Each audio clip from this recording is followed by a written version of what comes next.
ನಾವು ಹಳ್ಳಿಯ ಜನಗಳಿಗೆ ಏನಾದರೂ ಕೊಡ್ಲಿಕ್ಕೆ ಪ್ರಾರಂಭ ಆಯಿತು ಅಂತಂದ್ರೆ, if our rural India is grown up and is prospered, eventually how our country is going to be flourished.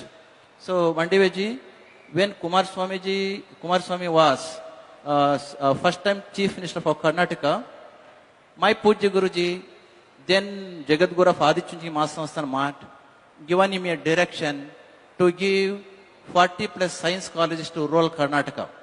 As a result, without looking back, Kumarana as a Chief Minister of Karnataka sanctioned more than 40 science colleges to one single trust called Adichunji Mahasansthan Mat. What is the impact?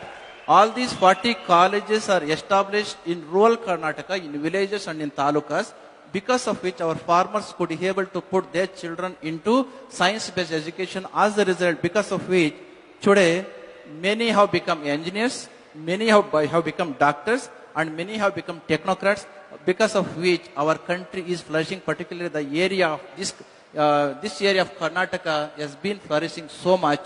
ಯಾಕೆ ಅಂತಂದ್ರೆ ಹಳ್ಳಿಗಳಲ್ಲಿ ಅವರು ಕೊಟ್ಟಂತ science ಕಾಲೇಜುಗಳನ್ನ ಪ್ರಾರಂಭ ಮಾಡಿದ್ದಕ್ಕೆ ನಮ್ಮ ಹಳ್ಳಿಯ ಮಕ್ಕಳು, ಹಳ್ಳಿಯ ರೈತರ ಮಕ್ಕಳು ಎಂಜಿನಿಯರ್ಸ್ಗಳಾದ್ರು, ಡಾಕ್ಟರ್ಸ್ ಆದ್ರು, ಟೆಕ್ನೋಕ್ರಾಟ್ಸ್ಗಳಾದ್ರು.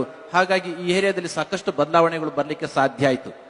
ಇಷ್ಟೆಲ್ಲ ಹೇಳಲಿಕ್ಕೆ ಕಾರಣ, ಸ್ಟಾರ್ಟ್ಅಪ್ ಇಂಡಿಯಾ ಬಂದದ್ರಿಂದ ಸಾಕಷ್ಟು ಉದ್ಯಮಗಳು ಸೃಷ್ಟಿಯಾದವು. ಖೇಲೋ ಇಂಡಿಯಾ ಬಂದದ್ರಿಂದ ಒಲಿಂಪಿಕ್ಸ್ ನಲ್ಲಿ, ಕಾಮನ್ವೆಲ್ತ್ ಗೇಮ್ಸ್ ನಲ್ಲಿ, ಏಷ್ಯಾ ಗೇಮ್ಸ್ ನಲ್ಲಿ ನಮ್ಮ ದೇಶದ ಪ್ರತಿಭೆಗಳು ಅಂತಾರಾಷ್ಟ್ರೀಯ ಮಟ್ಟದಲ್ಲಿ ಮಿಂಚಲಿಕ್ಕೆ ಸಾಧ್ಯ ಆಯಿತು.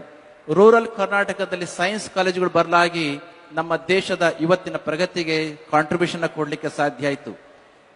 ಹಳ್ಳಿಗಳನ್ನ ನೆಗ್ಲೆಕ್ಟ್ ಮಾಡಿದಂತ ಕಾಲಘಟ್ಟದಲ್ಲಿ, ಈ ಕಾಲದಲ್ಲಿ ಹಳ್ಳಿಗಳನ್ನು ಕೂಡ ದೇಶದ ಅಭಿವೃದ್ಧಿಯ ಪಥಕ್ಕೆ ತೆಗೆದುಕೊಂಡು ಹೋಗ್ತಕ್ಕಂಥ ನಿಟ್ಟಿನಲ್ಲಿ ಈ ಎಲ್ಲ ಕಾರ್ಯಗಳು ಅತ್ಯುತ್ತಮವಾಗಿರ್ತಕ್ಕಂಥ ಕೆಲಸವನ್ನು ಮಾಡಿದವೆ.